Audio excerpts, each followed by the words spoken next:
You're listening to the Iron and Grace podcast, so pick up your sword and join the good fight. All right, Deuteronomy 4:29. But from there you will seek the Lord your God, and you will find him. If you search after him with all your heart and with all your soul, when you are in tribulation, and all these things come upon you in the latter days, you will return to the Lord your God and obey his voice. For the Lord your God is a merciful God. He will not leave you or destroy you or forget the covenant with your fathers that he swore to them. What's up, buddy? What's up? This is Kyle. This is Donnie. Welcome to Iron and Grace. So, welcome to the studio. Normally in your house, you're not in mine. That's right. Yeah, it's nice to be here. Nice to finally see the studio. It looks great. Thank you. So this is Donnie Tinsley. He's one of my best friends. He's also my jiu-jitsu coach, my Muay Thai coach, my judo coach, a brother in Christ. And wanted to get him in here and just talk about kind of how we've each found purpose in our professions and living our faith in what we do every day. You know, as a jiu-jitsu coach, and what I do here in the shop, and just talk about how we try and live our faith day to day. So, I was thinking maybe you could give a little bit of background on how you came to martial arts. Okay. Sure thing. You know, how you started out, how you came to faith. Okay. And we'll just see where we end up. All right, man. It's I can sum it, or it can be like the whole shebang. I mean, you can Go on, man. We got time. We got time. However right. you want to do it. So how do I come Whatever to you're martial comfortable arts? with. Let's see. So, always watched martial arts when I was a little kid. Right on. Black Belt Theater was Saturday morning. I think the first martial arts movie I ever watched that hooked me was the Last Dragon with Bruce Leroy. Nice. It's an old movie, and I could probably quote it. But first grade, I was like watching that movie and trying to, play karate on the playground. Getting in trouble. Okay. But first real introduction to martial arts probably was in middle school. And, really what happened, like, in all honesty, I was getting in trouble. I started getting into some stuff I shouldn't have, especially in 7th and 8th grade. Drinking in school, which should be very weird for a 12-year-old. But I was hanging around the wrong people, wrong crowd. And one of my complaints to my parents, or one of my cop-outs, my excuses was, hey, we never do anything as a family. These are the only people I have to hang out with. I was trying to have a scapegoat. Right. So they knew that I liked, martial arts, or at least I thought I did. I've never really done it before. So that for Christmas, I got a gift wrap uniform and a month of lessons. Heck yeah. That was like the marketing thing for the martial arts school. What martial art was that? That was Taekwondo. Okay. That was a really, really traditional form of Taekwondo. Old Korean master, moved here in the 70s. Not a big association, only like 3 or 4 schools. Super, super formal. I look back now, I'd say, it's kind of cultish. Looking back on it, it's a little cultish.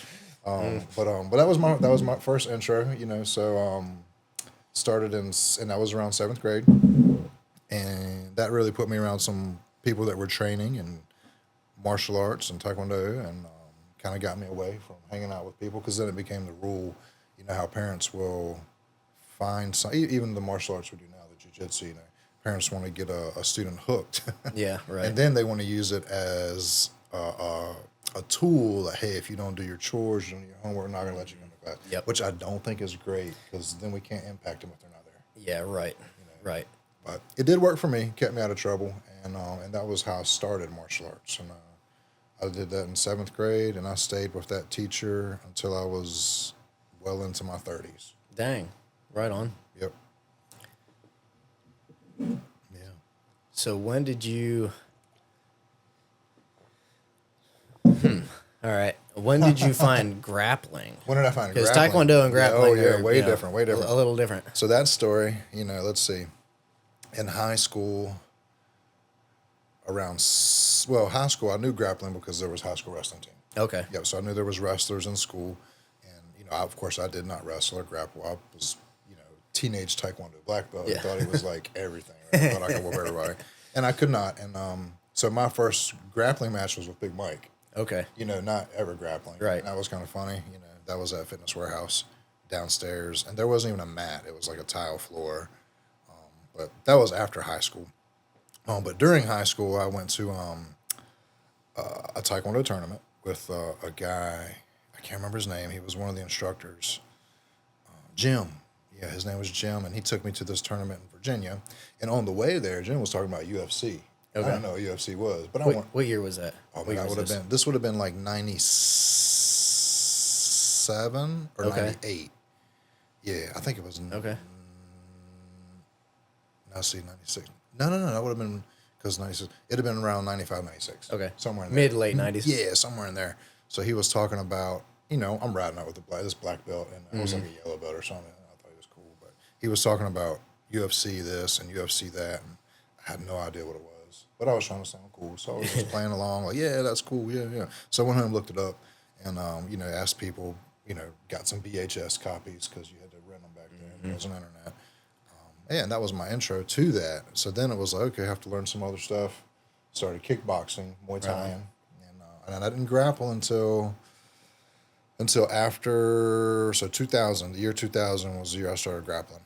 Yep, and that's when me and Mike wrestled in Fitness Warehouse, and he took me down when I roundhouse kicked him in his head, or his body, and he took me down, and then I was clueless down there. So he didn't know how to do any striking. And I didn't know how to do any grappling. So it was kind of mutually beneficial. Taught me how to wrestle, taught him how to box a little bit. And that was the beginning of Team Sprawl and Brawl. Right on. Were you guys friends before that? No, we were not. We were not. Okay. In fact, we were probably anything but friends. We sat at the same lunch table. Fair enough. You know how you Yeah, sit at the yeah. lunch table, right? Okay. So but I talked more junk to him than anything.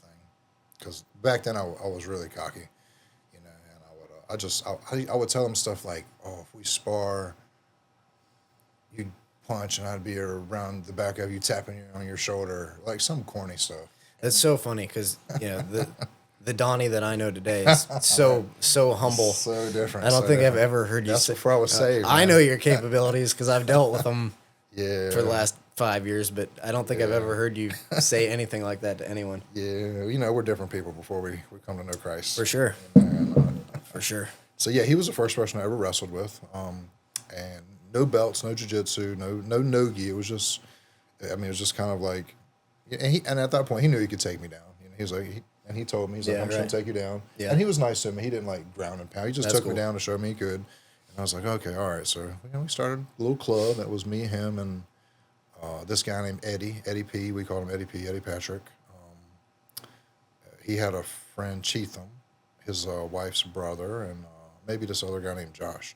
It wasn't very many of us, and we just got together and we tried our best to mimic some MMA, man. And beat the crap out And of beat each the other. crap out of it. Yeah. It was just Fight Club. We didn't know what we were doing. Sure. We thought we did, and we were going to competitions, and we were tough enough that we won some, But as far as skill and quality, it was just, Not there. I'm tough enough. My chin's good. I can get in there. Yeah. But it grew, and we are where we are now. So At what point did you decide that you were going to start teaching? Because you went to college. You got an engineering degree, right? yes, sir. Yep, sure did. Went to ECSU, and that's, man. There's like I said, the history depends how you look at it. I always taught. When I was 16, I started teaching. Okay. Were you teaching Taekwondo at that point? Yep, started teaching Taekwondo. My instructor at the time, he basically came to me. He said, "Man, I don't want to teach kids anymore. I don't have any patience. Do you want a part-time job?" And I was a junior in high school because my birthday's late, So even though it was 11th grade, I was like a year younger than everybody. I was like, heck yeah, I'll take it. So like for $150 a month, he paid me, and I started teaching the kids classes for him twice a week. Did you still have to pay your tuition? No, I did not. Okay, I was which gonna was say. great because my dad couldn't afford it anyway. Right. We were like 5 people living in a single wide. Yeah, right on. At that time, it was just mom, dad, me. And but at one point it was. But that's besides the point. But yeah, he did not charge me. That's cool. Which helped me a lot, and that's why we try to help out some guys now. He did set a good example for me to follow. Yeah, I email him like once a year. He doesn't really like me anymore. No? No, we don't get Well, along. it's because now you're doing We don't Muay get Thai along, and right. jiu-jitsu. And But every now and then I'll send him an email. I mean, super polite, just thanking him. I have a lot of respect for him. I really do. I do. And he was a great guy and a mentor to me for a long time. So that's cool. maybe one day we can get some coffee. Nice. Nice. So you go to college.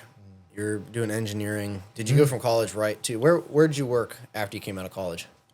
Listen, well, I didn't go to college until I was like 30. Oh, okay. Yeah, so I taught Taekwondo Okay. and jiu-jitsu and Muay Thai before I went to college. Okay. And then What were you doing? Was that your full-time job at that point? no, I did a lot of carpentry. So I was Okay. I worked at a cabinet shop, Intracoastal Cabinets. Worked at State Line Builders, and I worked at a bowling alley for a long time. And so I did those jobs, and martial arts was just a side job. I'm trying to remember. I don't want to mess my timeline up for my dates. So that was between 2000 and 2005, and we were still just no-giing and, in the Taekwondo, which was mainly just kids. Morrison, that's what it was. I met Morrison. Okay. Yep. We did a no-gi tournament, and Morrison introduced me to the gi, and that was in 2007. And that's when I really started to put the gi on and, earned my blue belt under him. But I didn't go to college till 2013. Okay. Gotcha. So it was all part-time up until then. Okay. Right on. Yeah. Where were you at in your faith at that point? Oh, bro, I didn't have any. Okay. I didn't have any. I mean, my parents took me to VBS in the summer, and my dad, he went to never with me, but from his words, he went to a holiness church growing up. Right. Although we never prayed There we go. Yeah, right we didn't. Jesus wasn't in our house. Right. My dad, he was saved. So he grew up in a holiness church, and my mom, she was also, but she was from I guess they were from two different churches, and they never came together on which one they were going to raise us under. Okay. So we never had those conversations. Like I said, I love my parents, much respect for them. But we weren't like a super church going family or anything like that. I mean, that's kind of like mine too. I mean, my folks were split, and when I was with my dad, sometimes we would go to church, and I think I went a handful of times with my mom and my stepdad, but not. It wasn't part of our life. Right. You know what I mean? And I guess background noise, if somebody were to ask if we were Christians, the answer would have been yes, maybe, kind of. And my dad was. Right. You know, my dad was saved young. He was a believer, but he was a relatively young guy who had just gone through a divorce and was trying to figure things out. And, he was doing the best he could in that time frame in the early mid 90s. It just wasn't. Nothing pushed him in that direction. Nothing pushed him. Yeah. And I think our parents, they all do the best they can do. Yeah. With what they're given, we all try to for do sure. that. So, for sure. I'm scared of the things that my kids will say about me when they're in their mid 30s. But never know, man. Never know. It'll be interesting. That's for sure. Mm-hmm. So what brought you to, why did you decide to go to college at 30? What Man. was it okay, I can't handle it anymore, I got to go figure something out? No, I always loved martial arts, and I always wanted to. My dream when I was a little kid, I watched Karate Kid, and like I wanted to be like the owner of the Cobra Kai dojo. Right on. Like I was a big Power Rangers kid. I loved Power Rangers when I was a kid. Power Rangers. Did you have a favorite color Ranger? Black. The black one. There you go. Yep. Yeah, I think one of the Ranger guys, he does. Yeah. Does fight, right? One of them was he? Shoot. The Red Ranger, Red I think. one, yeah. I think his name's Mike something. Sweet. I follow him on Instagram. He was in the Three Ninjas. Okay, which one was Also. he? I used to love that movie when I was a little kid. I don't know which one he was. Okay, I didn't realize that was the same guy. I'll have to see. He fought pro MMA for a little while too, I think. I'm not sure how well he did, but I mean, shoot. But just to get in there. Yeah, I was gonna say, you go in the cage, you've got my respect. Haven't already been like an actor and like left. Yeah, for sure. Yeah. That's respect there. He could have just been riding a gravy train or something. Yeah. Anybody who's got the balls to step into the cage in any capacity, gets a little bit of credit. Yeah, that's right. Win or lose, you got off the keyboard. Yeah, for sure. That's right. Anyways, I interrupted you. Oh, no, you're good, bro. What was the question? what made you decide to go to college? What made me at decide 30? to go to college? Okay, so, alrighty, I had just gotten divorced. This was like the lowest, it all happened at once. Like, it was like probably the lowest point in my life, you know? My ex and I, not Amy, I love Amy, you know, she's my wife, but my ex-wife, we were going through divorce. Single dad. Me and my daughter lived with me, and I was working at Intracoastal Cabinets at the time. I believe Intracoastal Cabinets, and I had to provide for Maria, and all I had was the martial arts academy to raise her with, which got taken away at the same time as the divorce. So my teacher, let's say we don't get along now. We had a falling out over finances, which business partners are tricky because we left that teacher student role and went to like a business partner style role, and we didn't see eye to eye. Best way to destroy a friendship. That's right. So the lease was in his name. Gotcha. It was not in my name. Even though I paid the lease and like taught all the classes, he got me kicked out of Fitness Warehouse. So I didn't have, all of a sudden from, you know, like I said, 7th grade up until this point in my life, I always had that to fall back on. So if ever I always could go hit the bag, could do some martial arts, could have some mats. So it's like my wife was gone, single dad, martial arts are gone. I got laid off from the cabinet shop. And not a believer at this point. And I was not a believer. So like everything was just gone, man. Yeah. And so I moved back in with my dad, and they let me stay there and crash there as long as I needed to. Me and my daughter both, so they were very, very helpful and supportive in that time. So between talking to them and other people in my life at that point, I was like, man, you need to go to college. You got to stop that martial arts stuff. You're gonna be a karate bum. Teach stuff. So that's why I went back to school, because I don't say I was pressured, but the thought was put in my head, and I believed it. I have to have a good job. I have to have college education so I can provide for my daughter, because that was like my only responsibility. And I needed to get that down. So that's why I went to college in the first place. Gotcha. And that's around that time is when I started going to church too. Yeah. Because like I said, and that's because of the guy at the cabinet shop who was pouring in. I was gonna say, there was somebody that recognized where you were at, and decided to show his faith where he worked. Yeah, he was like, I refer to him as like my John the Baptist, because he was rugged. He was, if you saw, he's passed away now, but if you met him and you look at him, you'd see what I'm talking about. And they tell you the Lord works in mysterious ways. And I know it's true. Looking back into hindsight, like every job in my life that I was ever, didn't know if it was State Line Builders, the bowling alley, there has always been one Christian there. Yeah. Who's been like my work partner, who was always trying to pour into me. It's God going, hey man, hey man. He was doing that at every job. Yeah. And I don't want to hear it. I don't want to hear it. I don't want to be part of that.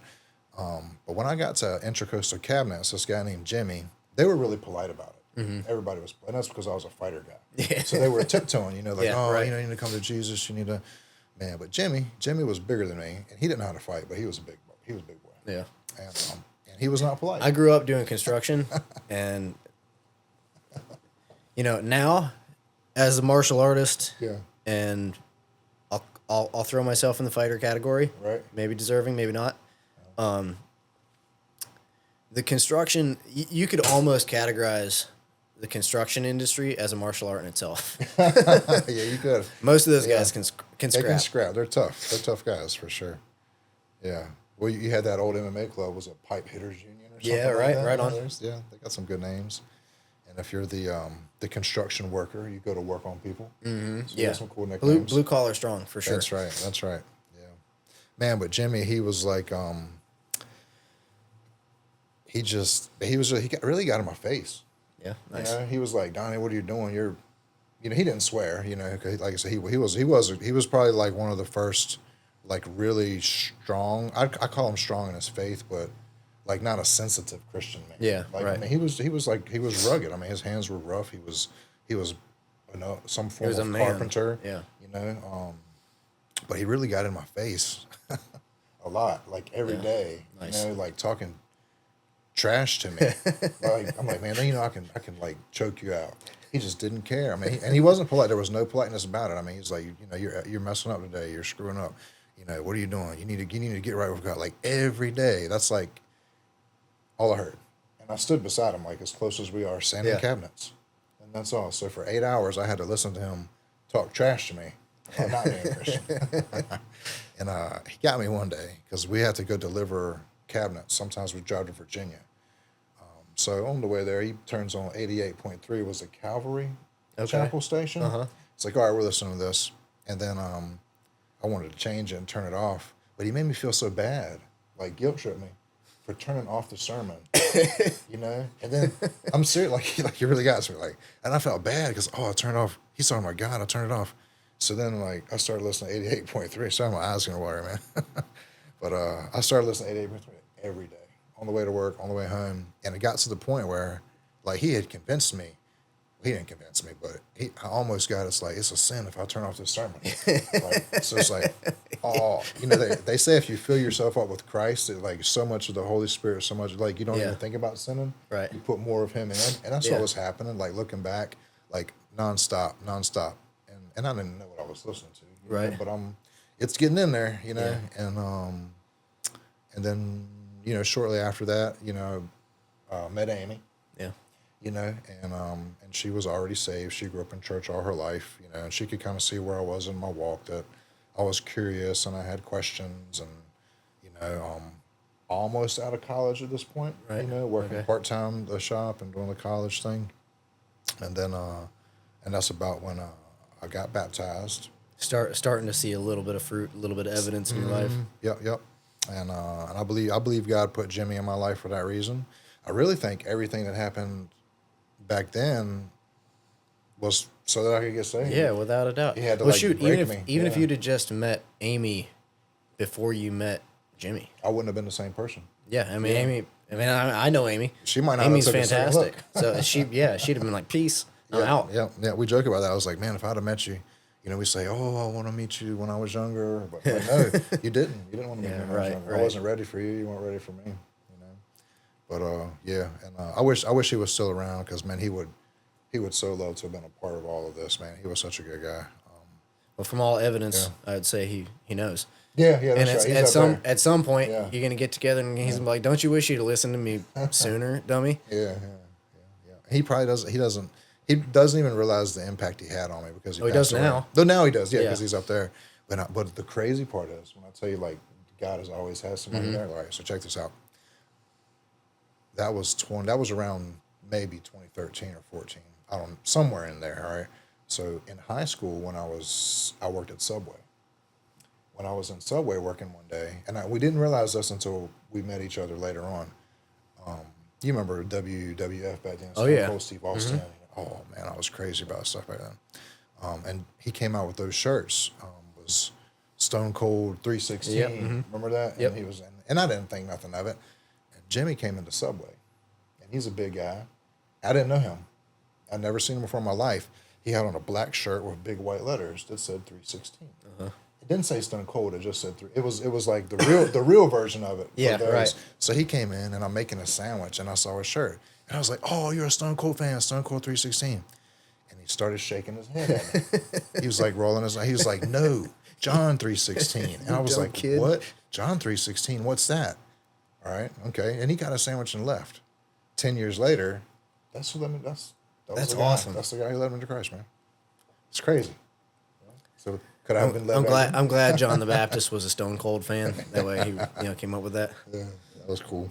Yes, like, you don't know who's in your life now that is going to impact you later. Yeah. Or that who's sowing seeds, man. Yeah. Or whose life you're going to impact. Exactly. Because that's our role now. Yeah. You know. But anyway, so you get out of college, you're working as an engineer.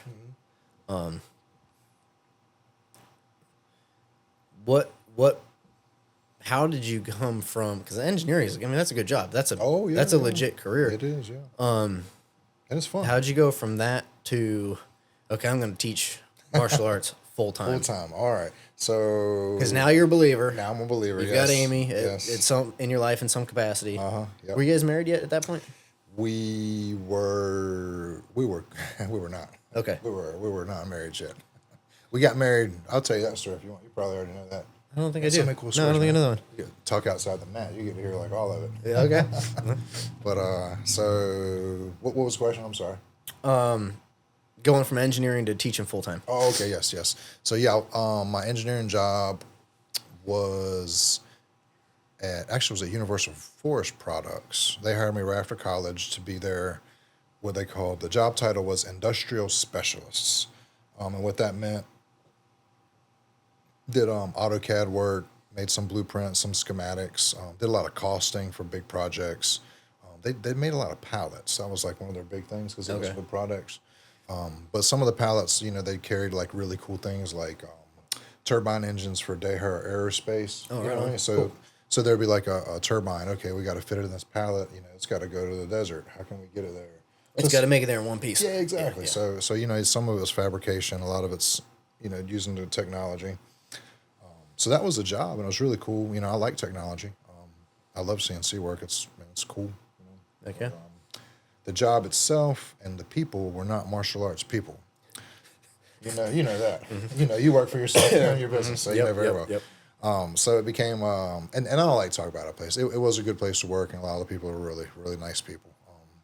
But not everybody was, and anytime there was like an office meeting, there was, you get CEOs and you got finger pointing, and nobody's taking ownership. Nobody wants to man up, and and like I said, I just gotten saved, and there's a lot of swearing in there, like a meeting. I mean, there's a lot of country boys in there, Right. in Elizabeth City, so so I'm thinking I'm in there in my tie, like I just got out of college, I'm trying to, and I'm saved, so I'm trying to talk politely, and I'm trying to love my brother in there, and these guys are just like F this, and you didn't do this, and I'm like, oh man, this is not the environment for me.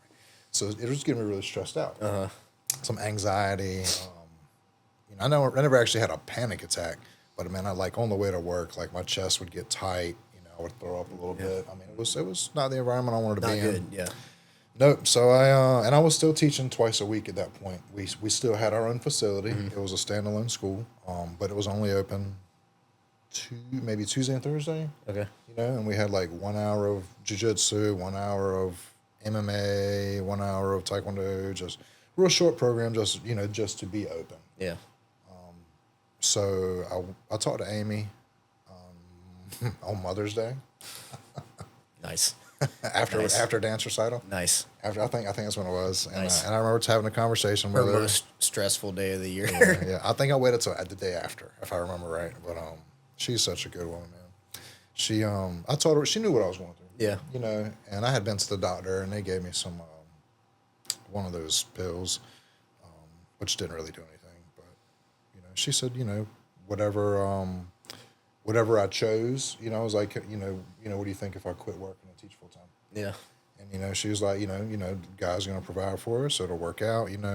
Nice. She was like 100% supportive with whatever happened. So, I threw a fleece out there, like in the Bible, and I do that a lot. I have always done that a lot since I've been saved. But so the fleece was, if I go in tomorrow and they ask me to do this specific thing, I'm gonna quit. And I emailed them ahead of time, and I told them, "Say, hey man, you guys, I don't want to do this." So they knew that I really, and they wanted me to build pallets because somebody was out sick. Okay. And I had some ego, and I was like, man, I just got an engineering degree. I'm not running a nail gun and building pallets for you for 3 hours. Right. You got 20 other guys out there can do that. You hired me as an industrial specialist. So, and that's probably lame. I mean, I probably could have sucked it up and built pallets, but it's principle, man. Pay me what you're paying me. Let me do my job. Right. Let me build pallets. I could jump on either side of that coin depending on the circumstances. Depends on the circumstance, yeah. Yeah, and on another note, if I'm going to finish carpentry work, my pay will a little bit more, Yeah, right. So, but I went in there, and they, I went to my boss's office, and he said, hey, man, we get you build these pallets today. It's like, oh, I was like, and I told him, I said, look, no, I don't want to do it. Yeah. You know, I said, you know, I got a degree. I'm AutoCAD guy. I'm in my suit. You know, Yeah. I got an office with wood grain. We nail pallets like, together in my suit. Yeah, you know, don't put me out there. You know, and like I said, that's kind of lame when you say it like that, or you know, like got some pride. But man, I had prayed about it. I said, Lord, if they ain't with pallets, I'm gonna quit. You know, and so I quit. It's the only job in my life that I ever quit on the spot without giving notice. Nice. And on the way home, I drove from the plant. I drove straight to our academy. At the time was the Ken Nix Plaza, that U-shaped building where Fastenal was by Builders Discount Center. I drove straight there. Yep, went straight there, went straight to the gym before I got home. And I went down in there, lights were off, and I got on my knees and I just prayed. Yeah. Yep. And I went straight there and I just prayed, Lord, provide for my family. I don't know what you got in store for the school. Just, you know, provide for us. You know, it wasn't for like so many certain number of students or a tournament or a medal. I just want to be able to feed Maria and Ben and Jack and, you know, pay the house payment. Yeah. And I was like, we just need enough to get by. And then I went home and told Amy I quit. Yeah. And she was cool with it. And man, well, you're here now and everything worked out. Everything is working out. Yeah. And, you know, if God wasn't in it, then it wouldn't be. And that was really scratching the surface, Kyle. Yeah. Because that was me, like looking back, that was me just asking for provision. Yeah. That wasn't me asking for purpose. It wasn't me asking, how can I serve you, God? Or how can I use what you've given me for your kingdom? It was just like, hey, I need you, help me out. Yeah. And he did. He answered the call. He answered my prayer. You know, that's so funny because I quit my job to start this business on Valentine's Day. Oh, you did on Valentine's? Yep. Bro, look at us. I came home with my toolboxes in the back of my truck on Valentine's Day. Didn't have a lease yet for a building, nothing. Oh, man, that's a long story too. Flowers, at least. So I if I remember right, we have to ask Jerry Lynn this, but I want to say I had like ordered flowers. You know how you can order flowers online and have them sent? I think I had done that like several days before. Okay. Because I didn't actually plan on quitting my job that day, but I had the guy that I worked for. We had just a long story there, but I had made a deal with him when one of the other guys that I worked with quit. That if I made the decision to go somewhere else, I would let him know when I made that decision. Okay. That I would give him as much notice. And he said 2 weeks notice is not enough if you're going to leave. Like I need at least 6. I'm like, okay, well, I'll give you what I can give you. Right. And me and a group of buddies that I was going to church with, we were doing kind of a men's group thing. And I had been talking about wanting to open a business or go to a different shop. And very similar to what you, I said, you know, I have a wife, I have a daughter, I have a mortgage. I said, I have to provide for my family. And my buddy called me out and he said, you know, one of these days, you're going to have to actually rely on God to provide for you and your family. And I went in the next morning and I said, Dan, we need to talk. Oh, man. I'm going to open my own shop. I don't know when. I said, but I gave you my word that when I made this decision, I would tell you, and here it is. And he walked away and he called me into his office like an hour later, said, if we're going to have to learn to live without you, we might as well start today. Oh, snap. I'm like, okay. And then he yelled at me for 45 minutes and I left. Who needs that 6 week notice? Yeah, right. So much for 6 weeks or 6 months or whatever it was he wanted. But like you said, I mean, that was God. If I hadn't done that, if I had gone with the other advice that I'd been given of just don't tell him, get everything set up, and then go in and do it, I wouldn't have done it because I had a decent job. I was he paid me relatively well. Yep. You know, I was respected, you know, air quotes, in the shop, kind of. I ran the fab shop there and we built some cool stuff. He had I was on a TV show, as terrible as that was. But like I could have stayed there. I could probably still be there. And had you like planned it out and did it, then you know you'd have been relying on your own ability to. It's plan like it having kids or getting married. If you wait until you're absolutely ready, you're probably never going to do it. That's right. because, jumping off and starting your own business is freaking scary. Yes. And it's hard. But, here we are. That was in 2013 too. Oh, wow. Yeah, How that was crazy in is that? 2013. Man, Yeah, I left there February 14th, 2013.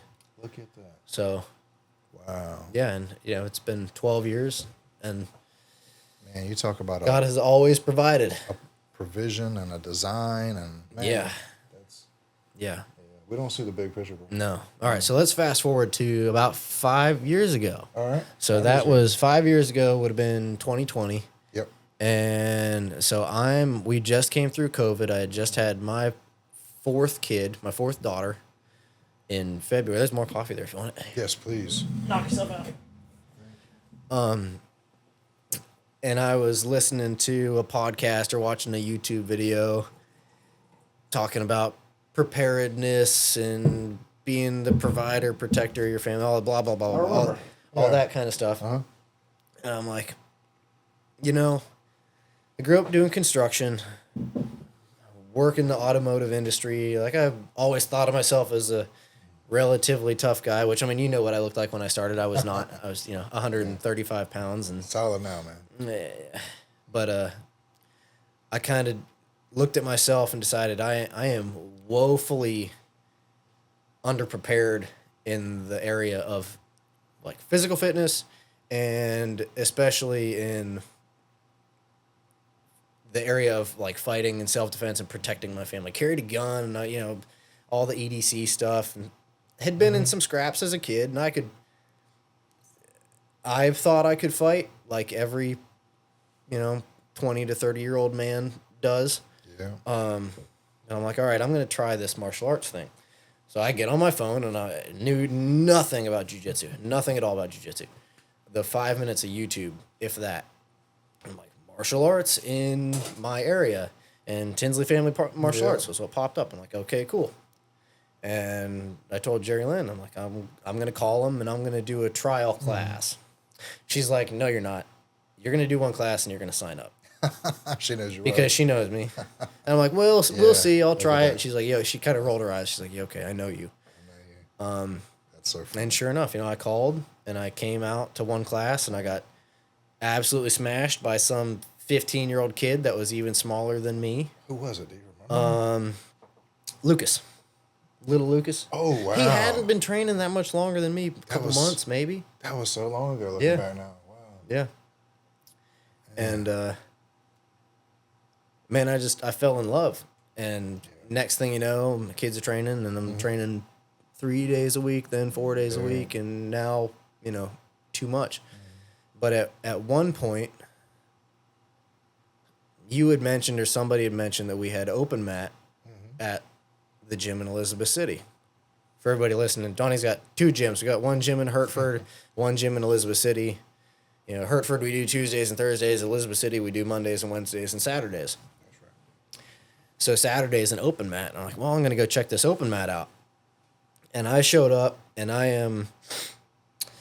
I'm nosy, and I like to talk. And you were there, and I can read people pretty well, and at that point, and the reason I think I could read you is because I was kind of going through the same thing. Right.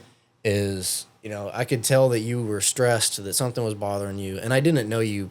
I mean, shoot, you didn't know me. I didn't know you at this point hardly at all. I was just some no stripe white belt that showed up at the gym, and I don't remember exactly how the conversation went, but I kind of asked you if you were all right or what was going on, because you looked like you were dealing with the same thing I was, which was, I work in an industry, we restore old cars. I'm a metal guy. I do metal work on old cars. I build toys for people with extra money. I mean, it's what I do, and I'm grateful for these people. Yes. They've worked hard, they've earned what they've earned, and they love old cars, so they pay me to build them. But I'm not exactly saving the world with what I do. And I was struggling with that. We were, had just come through the COVID era, which we had managed to stay open through, but it really changed my outlook on business and purpose and life in general. I had gone from, working in my shop 50, 60, 70, 80, 100 hours a week when necessary to maybe that's not the most important thing in my life. Right. And at this point I had, let's see, that was 2020. Like I said, I had 4 kids, right? Yeah. 4 kids.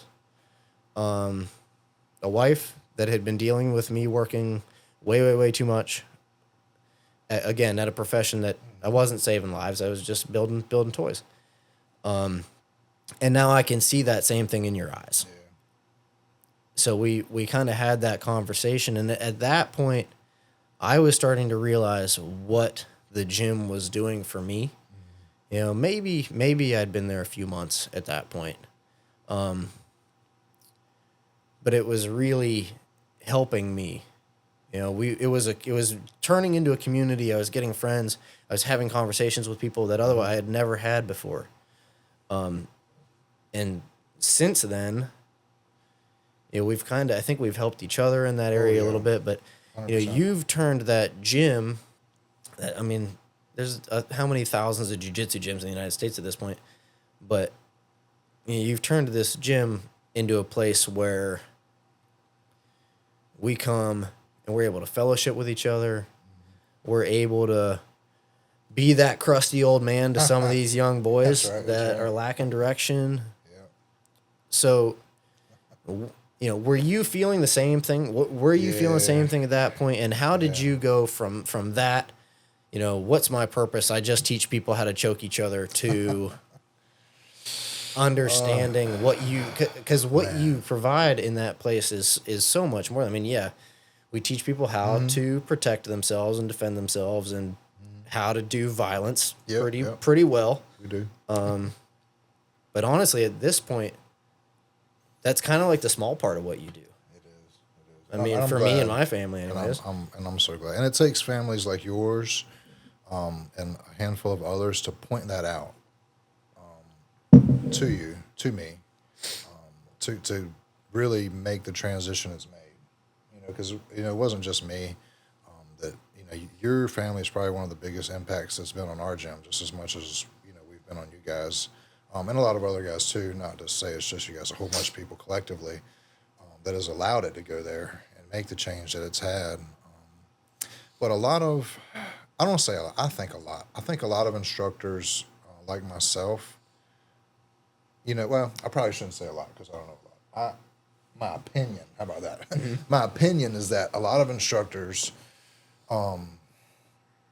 may, I don't say depression, but you wonder if you're actually making a difference. Yeah. Like you're talking And about. I think that's the conversation that we had. Yeah, and you wonder, felt like you weren't. Yeah, and I was like, what am I doing, man? I'm just sitting here teaching people how to choke people. It's paying the bills, great. The class is growing. We've got a big new building, and the classes keep getting full. But like, really, what's the point? Because we just came through COVID, and we just got through being told that we were not essential. Yeah, right. You're not essential. What you do doesn't actually matter. So we're struggling with that. It's like, okay, well, nobody says we matter, but we love doing what we're doing, and man, I remember feeling like that. It wasn't a good feeling, just, but like when you said like what it did for your family, and like the things you get out of it, like sometimes like I don't see that. Yeah. It's like I want to see it, but you don't see it. And we don't, as instructors, a lot of times we don't see how it affects outside the classroom unless people tell us, like example, I had a little girl just sign up last month, and it's another kid in my class. She's a cute kid. She trains hard. She works her butt off. But I don't know what they're going through outside of the class. I really don't. Right. But I get an email. So and so's struggling in school, getting bullied, having a real hard time, and I'm like, man, this kid's in my class and she's smiling and having a blast, and who knows what she's going through at school. But I didn't know until her parents told me. Now that I know, it's like, okay, man, all right, how can we actually, what can I do to help her? What are y'all doing? How can we reinforce what you're doing at home to better serve you and better help this child with what she's going through? Because I don't want to just have her punch the bag. Right. Do I need to boost her up more? Does she need confidence? Is she like physically getting bullied? Do I need to give her some extra attention to help her fight a bully? But like back then, around the time period you're talking about, we didn't have that, and we didn't see that. There was no ministry aspect. There was no. I mean, we were serving only in the aspect of teaching the jiu-jitsu class or teaching the Muay Thai class. Yeah, doing your job, providing for your family. Yeah, exactly. Which is respectable. There's nothing wrong with that. Yeah, nothing wrong with that. But putting the Lord into it, man, right. And asking like, how can we serve, and how can we use the gym for Christ's kingdom, And I told you guys before, it's not my gym, it's the Lord's gym. Mm-hmm. We don't broadcast it, and we don't like put it all over on signs everywhere or nothing like that. The people that come, they know us, yeah. and the Lord knows our heart, and He knows why we're trying to do what we're doing. Well, and I mean, if there was a cross in your logo, and yeah, and it said this is the Jesus's jiu-jitsu gym. Yeah. It wouldn't be the same. No, it wouldn't. Because, it wouldn't be the same. Again, like that dude that you worked with, guys, if you're watching the video, obviously, if you're not watching the video, Donnie's a big dude, strong, physically intimidating. Me too. Yeah, especially if you're not watching the video. Flex. But you don't necessarily if you're just standing in the corner, they're not going to walk in and go, "Oh, well, that's Mr. Christian." That's right. But because you're intimidating, because you're a second-degree black belt, because you're a Muay Thai crew, you earn some respect. Like, there's a little bit of respect right off the bat. Someone walks in, they see your belt, they see two relatively worn stripes on that black belt with the professor bars. Like, okay, that guy earns some respect. He's obviously done the work to earn that, to get where he's at. He's got a room full of people that are watching him teach. So you earn a little bit of respect. And then the way you carry yourself, the way you speak to people, the way you act off the mats, between the rounds, when the training's over and before, is evident. It's obvious that you're a believer. That's on your worst day. And I've seen you on some bad days. Yeah. Like, I've seen you on some bad days. Yeah, you're probably like one of the few people that picks up on it, man. I appreciate it. Well, but on your worst day, when I can see you struggle, it's still evident to me that you're struggling with yourself, going, okay, how can I deal with this in a way that still honors my faith? Sometimes hard, man. Yeah, sometimes we do a good job, sometimes we don't. But I can see it in you. Whereas, I think you're a lot better at it than me sometimes. Because sometimes I'm just not. Depends the day. But that's your faith is shown there. They say they'll know you by your fruits. That's right. How many people have we had? And I can only speak to the last 5 years because that's how long I've been training with you. But how many people have we had in the last 5 years that got prayed for in that gym? Oh man. Or that said they hadn't opened a Bible in years and years and years, and now they're in the Word. I'm telling you, man. It's amazing. Or even just have been willing to talk to you or me or Drew or any of these other believers in the gym about stuff that they're going through. Yeah. It's been incredible. I mean, we had who became a good friend of ours come to the gym. He had just gone through a bad divorce. He had gotten out of the military, at least partially because the COVID shot, because he wouldn't take it. Dealing with rough stuff. And he came to the gym in a pretty low point. Yeah. And ended up coming to Christ. Yep. And we were there when he got baptized. Yeah. That's amazing, man. It is. I'm like, I try not to get choked up talking. I cried like a baby when he got baptized. I did too. But I need to check on him. Yeah, I talked to him the other day. Oh, He's doing good. He's doing good. great. It's important to learn how to fight. Yeah. I love what we do. I love jiu-jitsu. I love Muay Thai. It's awesome. But that's the least important thing of what we do there. I mean, it's important. That's the vehicle that you're able to use. That's right. But you've taken this skill that how many black belts are there in the United States? Oh man, I don't know. Not a whole lot. No. Not a whole lot. It's growing though. And there's growing. I mean, there's more and more every day. I hope to be one eventually. Yeah, bro. But you've taken this skill that is, I mean, it's cool. Obviously, nobody's gonna say it's not cool to be a jiu-jitsu black belt.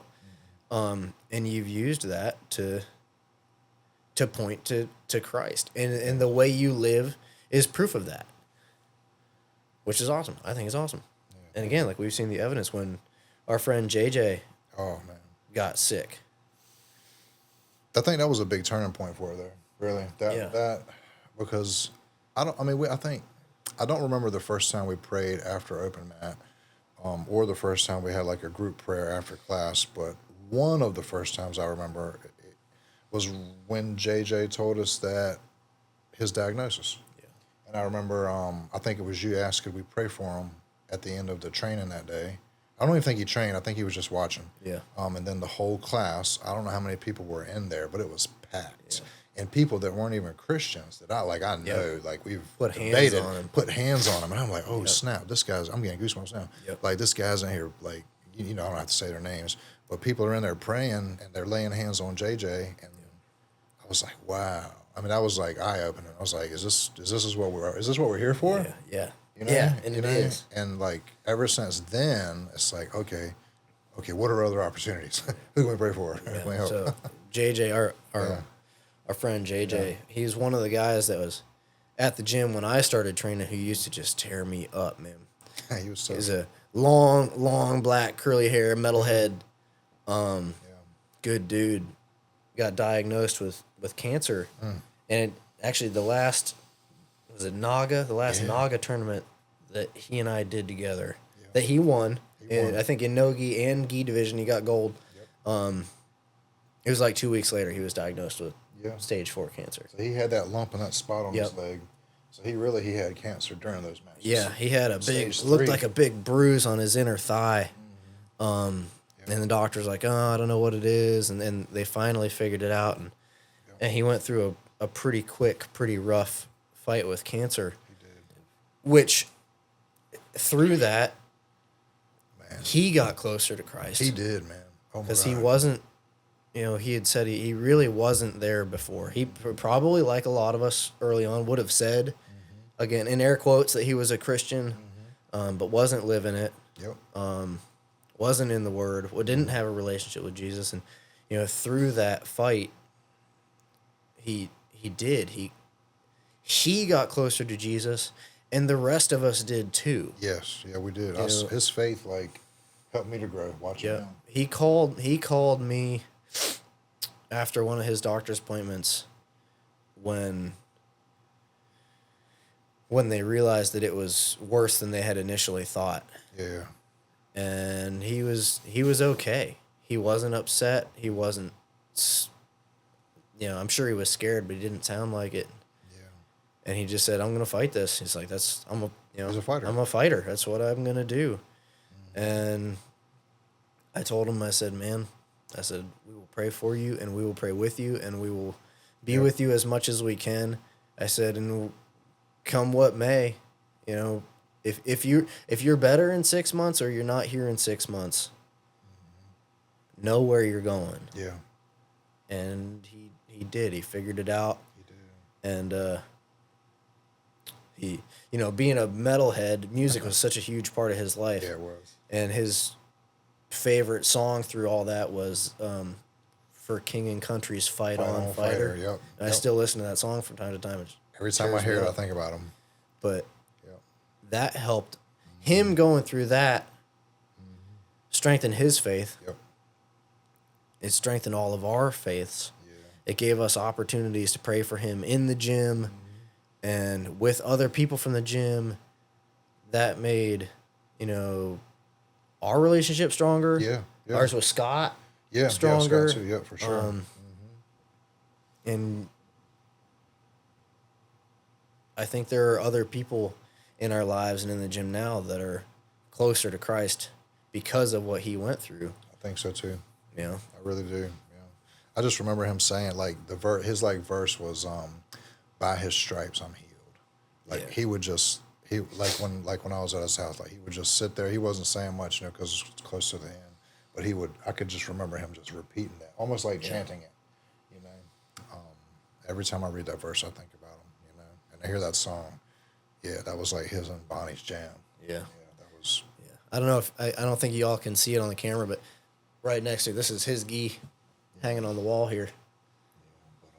That was a big part, you know. Once again, God using, you know, things that we happen in our lives that we see at the time as maybe negative or like a valley, so to speak, and then using them for good, man. Just like Joseph, you know what JJ went through, you know, was terrible. You know, but we know he's in heaven, and you know God used that in our gym to change so many people's lives. You know, to draw them closer to Him. You know, myself included. You know, it's just like hindsight. You know, you don't have it in the moment, but looking back and yeah, and, you know, since then, you know, we've got how many people come to the gym now? I mean, it's not uncommon for us to have 50 people on the mats. yeah, an adult class at one time. And lots of them are Christians, lots of them are not Christians. We've got in-betweens and everything's and everybody's, but you know, you've given us a spot. On Saturday mornings we do Bible study at the gym. Yeah, that's cool. While the women are training, doing women's class, we're up front in Bible study, and the conversations that we've had in there with guys that, you know, like everybody in that room is a fighter. Yep. You know, and the way that we're able to tie what we love to do in the sport and in all of our professional lives, because pretty much everyone that comes to the gym, at least most of the guys that come to the gym, we're all blue collar guys. Yeah. You know, most of us work with our hands or some kind of physical labor job, and to tie it all together with Scripture, with the Word of God, has been so powerful, so awesome. Man, yeah, and to see the people that have been coming, the growth. Yeah, I mean, like I can remember like the first couple times we had that Bible study, and you know, and we were just, you know, reading the Word, talking and chit chatting, but like this, just people are more comfortable like just saying like what's on their mind and opening up about stuff they're struggling in. But even just like theology, like listening to Drew talk sometimes or you talk, it's like it's not the same as it was a year ago. You know what I mean? Like everybody's faith is growing. They're getting more confident in their faith. You know, different questions are being asked, not just I'm struggling with this, but how can I help this friend of mine? You know, or how can we be more confident in sharing the Word with others? And yeah, like you said, there's just been so many great conversations had, and definitely will be some more, sure. What do you think it is about jiu-jitsu, about being on the mats, that makes people so open and willing to, like, some of the most intense, deep conversations I have ever had have been after literally trying to kill each other for 6 minutes? I think there's a couple things. One thing, you know, you're really good at, and a couple other people are, and a friend of mine, good pastor in Elizabeth City, he calls it the ministry of lingering. I don't know if I told you that before. Yeah. Where you know, sometimes we're quick to you know, it's open mat. All right, next roll. But like to actually take some of your precious rolling time to stop rolling and just have a conversation with that person. Like after you roll with them, just all right, nice roll, buddy. Slap and bump. Go to the next guy. Go try to choke him. You know, but you roll with this guy. Okay, all right. Well, the next few minutes before we go to the next roll, you know, how are you doing? What's your week been like? Yeah. You know, hanging out and actually communicating, like face to face, not texting, having some emotional content to it, and just like what are people walking through? And I think part of the ability to do that is the respect, because you know that you're tough. You've like sweat with that person. You just try to break each other. You know, whether you tap them or they tapped you, there's respect involved and there's trust. And I think that's a big part of it, is like you're willing to let this person have their arm around your neck And, Yeah. you didn't want them Yeah, to, right. but you trusted that when you tap them, they're going to let go. So Yeah. there's a level of trust there. And I think when you're like, okay, all right, I trust this guy. He could have just strangled me and he didn't. Yeah. Yeah. He He could have could've. literally That's right. taken my life or broken my bones.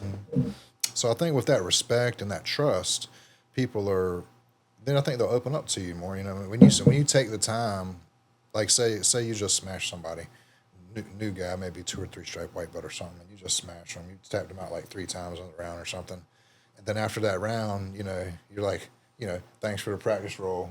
Yeah, right. Well, you take That's the a time, good rest round. Right, good restaurant. Well, like after that roll, you talk to that guy and you say, hey man, that was a good roll. You give him some tips on the jiu-jitsu, but then casually, hey man, how's your week been? And then they're probably kind of looking at you like what do you mean? How's my week? Like, we can talk outside of jiu-jitsu? Yeah, we can. And then it's like, oh, okay, we're actually friends. We're not just in here. And then the conversation that you're willing to have with people, and it builds trust, and the rolling builds a trust, and then there's that mutual respect, and I haven't ever been in an environment like that. Yeah. I really haven't. I mean, Bible studies and being in different churches, a lot of people got on their good face, and they're very guarded. Well, the thing with going to church or Bible study, those are good Yeah, things. good things. Not Good trying to things knock for 'em, just- believers to do. Yeah. But chances are, if you're in a Bible study with somebody, they're already a believer. Yeah, that's right. If they're in church, they're already a believer. They're at least already curious. That's right. If they're on the jiu-jitsu mats, You don't know. they're interested in jiu-jitsu. They may have never heard the name Jesus before. Most people have around here, but Right, yeah. they may have never opened a Bible before. Maybe completely resistant to it. Yeah. But like you said, you earn that respect and that mutual struggle, and all of a sudden, like, for one, we have something in common. Yeah. 2, as you grow in the ranks of jiu-jitsu, you're a different level because you're professor level, but like I'm purple belt. So some of the white belts, they look at the purple belts, they're like, man, those guys are cool. We're Yeah. like the adolescents of the jiu-jitsu world. They're like the 10-year-olds. We're like the 16, 17-year-olds. And sometimes they, like, that's cool. That guy knows some things. He's pretty tough. I'm in okay shape. Like, it's kind of in my house. So, like you said, we can get a roll and maybe smash them, maybe don't, maybe let them work, whatever. And afterwards, they kind of want to hear what you have to say. Yeah, that's right. That's a good opportunity to share the word. Yeah. Drop a seed and come back next week. Do you remember, I don't want to say his name, we had a big guy. He was a Marine. He was like 6'4", 240 with abs. Super square jaw. Dude was jacked. He could probably curl me with I know one who you're arm. talking You remember what I'm talking about?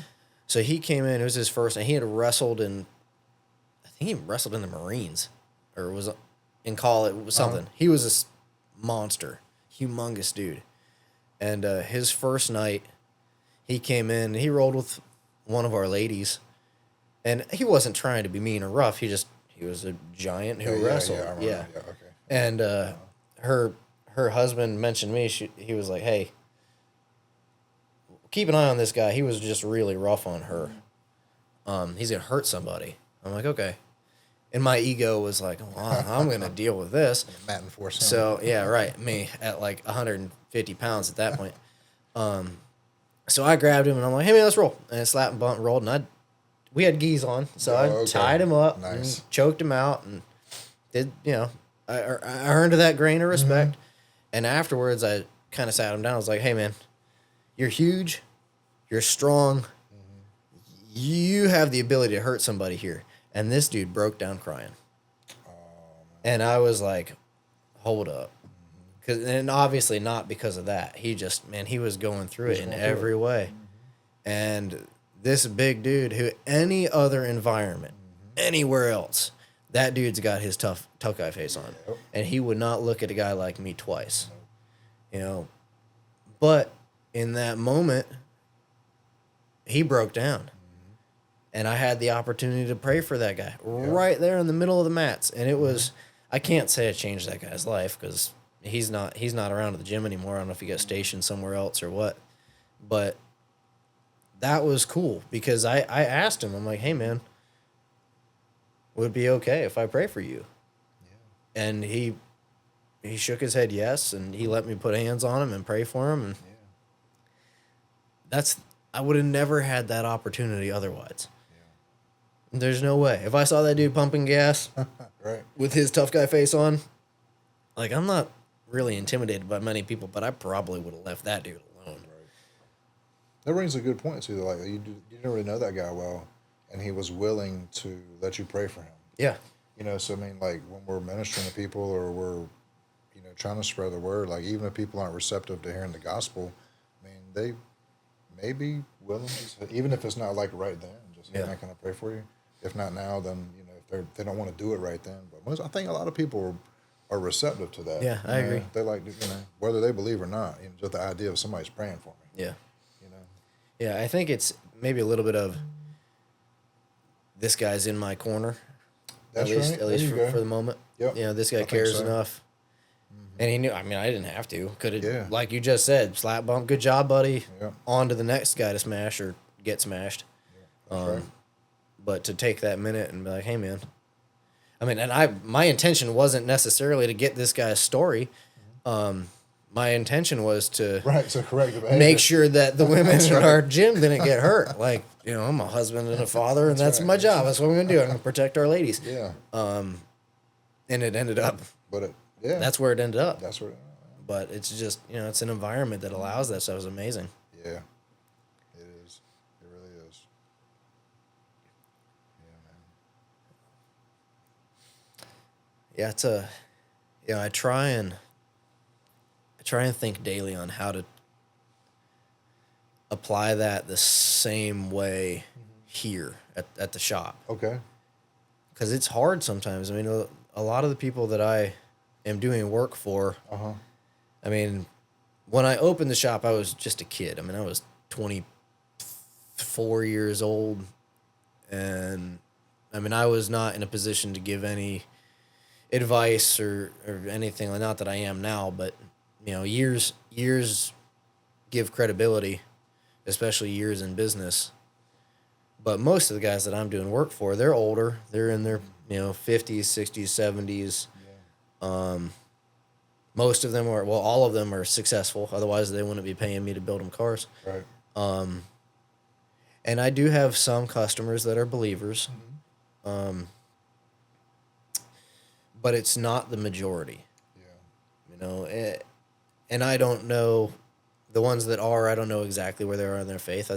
I try and take any opportunity I can to have those discussions with them in the most professional way I can. Yeah. But it's something that I'm still working through daily and struggling with is, I've got one customer who I'll call him a friend because at this point he's a friend who pays me to build him toys. He was the first guy that gave me something to work on when I opened the shop. Really? I called him the day for a long time. Well, and we were not friends at this point. He didn't. Okay. He had a job done at the shop that I worked at, and it ended not good. It ended with him screaming at the dude that owned the shop, and it was pretty intense.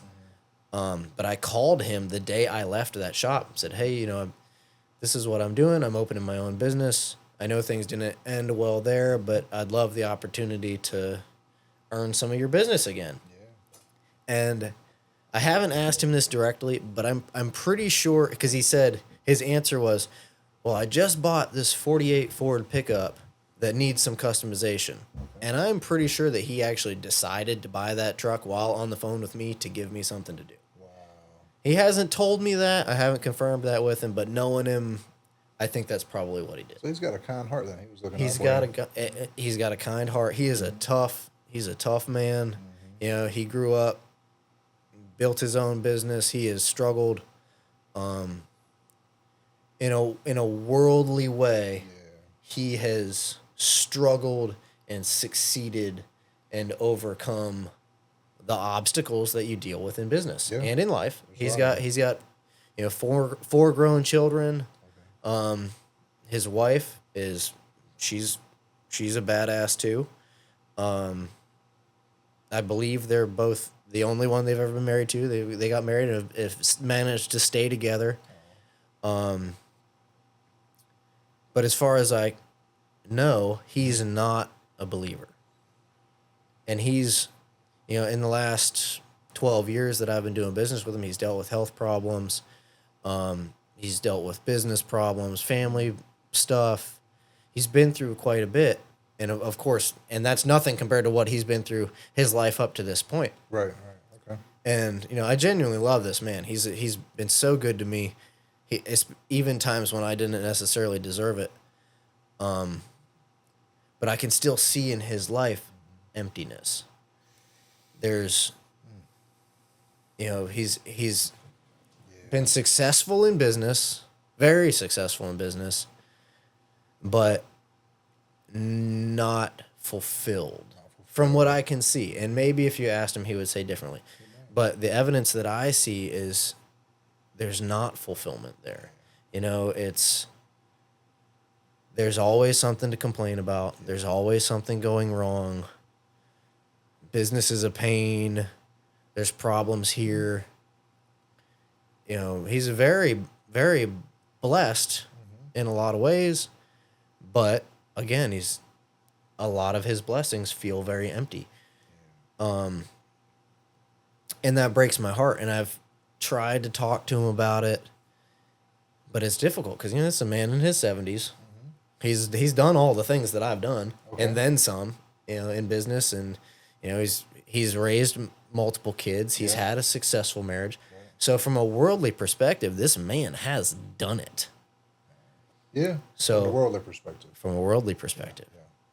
So, how in my world do I do what we're doing at the gym? Because I have a heart for this guy. I genuinely love him. He's been a good friend.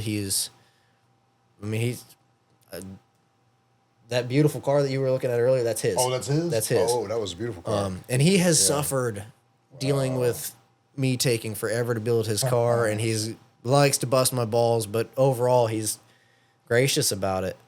Yeah. If I called him right now and said, hey, I need a loan for $100,000 for whatever, he would probably stroke a check. Wow.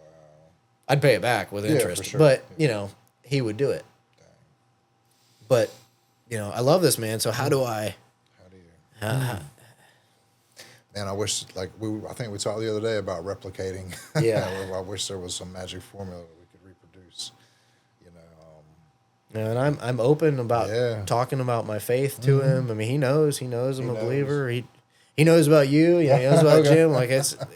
I try and drop drop notes everywhere I can, but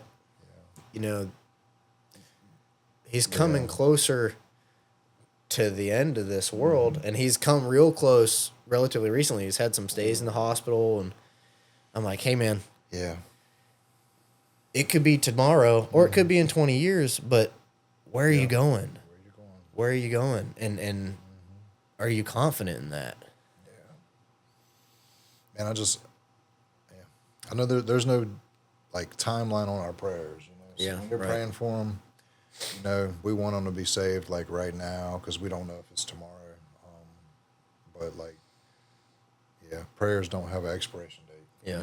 So that's I got a friend like that too. That you just want to reach and you just want them to be saved. And in this business you're in, I know your clients have to have a tremendous amount of respect for you, because I see your quality of your work and I hear how passionate you are about it. But it's not jiu-jitsu, right? And there's not. Where we get really close, we have to because we're grappling. Yeah. So in every other field, even at the gym, personal training, or what's another, just a random job, I don't know, a dentist or an accountant, some other field that doesn't have that physical closeness, where you get that rapport and that respect, and it's how do you talk to somebody, Yeah. How do you, you talked about your purple belt and the white belts, so you have a sphere of influence right there, so I think, when we're trying to reach out to people, even though we want to save, Jesus saves, right? But we want to be the one. No, it's not even really that we want to be the one. We want to see them saved, you know. And I think there's probably certain people that we're going to be that person for, you know, the people that you can really influence and plant seeds. But I think sometimes, you know, I think the Bible says it, right? You sow the seed and maybe somebody else will water it, right? Yeah. And so, you know, you're pouring into this guy and you're planting some seeds, you know, and it may be that somebody else at the last minute, Yeah. you know, then he gets saved. We don't know. And God, I wish there was just this quick formula. And there might be in there. Yeah. Come to Jesus. I've been come to through it a Jesus. couple times, and so far, You know, but some of it's really black and And white. I can tell by the way you're talking that you're really care about this guy, and I can just pray that he comes to Christ, and I think you just keep, you keep dropping seeds, man. Yeah, That's I'm all trying, you I'm can do. trying. You know, we can't be like, I know you're not pushy, but we can't. Sometimes I'm pushy. Yeah, sometimes I'm pushy. Sometimes I just want to hit people in the hill of the Bible. Yeah. But I think if he's still coming to you and he hasn't, hey, I don't want to hear that. He's still bringing business to you. Oh yeah. And then I think it's getting in there. Yeah. Because if it wasn't, he'd be like, man, I ain't going to And that guy. you know, anymore. He's to a be crazy fair, I Christian. don't know his heart, and don't know that. maybe he's there. He might already be there. I hope so. Because you can be saved and not Yeah. a disciple, right? Be walking with Christ, but still be saved. So Yeah. maybe you never know, man. But I got a handful of people and relatives I'd love to just get them. They're the hardest. Sometimes those are the hardest don't, ones to. Yeah, but they won't listen to me. Well, when Jesus went to his hometown, they wouldn't listen to him either.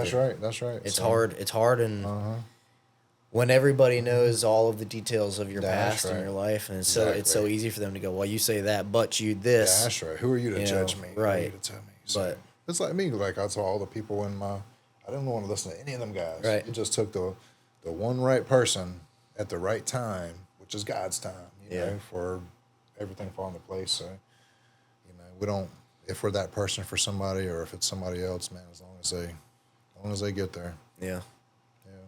Well, I guess that being said, guys, if you're listening, be the one that plants the seed wherever you are, at work, at school, and if you're not there, then let this be the seed. Amen. The Christ is the one that leads to fulfillment, that leads to hope and peace and true joy that jiu-jitsu can't give you. Maybe comes close sometimes. That's right. Old cars can't give you. Money can't give you. Right. Women and fame can't give you. No, sir. Only Christ can give it to you.